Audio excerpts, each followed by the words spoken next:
بسم اللہ الرحمن الرحیم۔ سر پلیز مجھے یہ جاب دے دیں، مجھے اس جاب کی بہت ضرورت ہے۔ اس کی منت سماجت دیکھ کر میں حیران رہ گیا کہ پتہ نہیں اس کو کتنی ضرورت ہوگی جو اتنی منت سماجت کر رہی ہے۔ لڑکی کی آنکھوں میں پانی بھر آیا اور اپنے ہی خیالوں میں وہ کھو گئی۔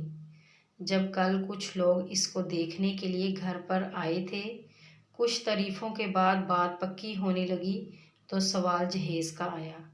تو لڑکے کی ماں بولی، ہمارے خاندان میں رواج ہے کہ 15 تولہ سونا، 10 مرلے کا پلاٹ اور فلاں فلاں سامان فرنیچر ہوتا ہے۔ اور ساتھ بیٹھا بیٹا چائے کا سپ لیتا رہا۔ کچھ دیر پہلے جہاں لڑکیوں کی باتوں اور ہنسی مذاق ہو رہا تھا، اب وہاں سناٹا تھا۔ آخر کار جواب نہ میں ہو گیا۔ لڑکی ڈر کے مارے کمرے سے نہ نکل رہی تھی۔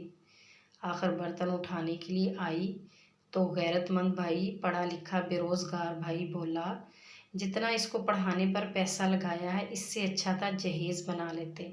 پھر غصے سے بہن کی طرف مخاطب ہوا کہ اتنا باپ نے پڑھایا ہے، کوئی اچھی جاب کر اور جہیز بنا۔ وہاں بیٹھا باپ خاموش تھا اور ماں آنسو بہا رہی تھی۔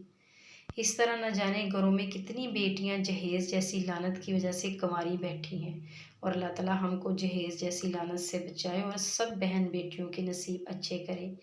آمین ثم آمین۔ شکریہ۔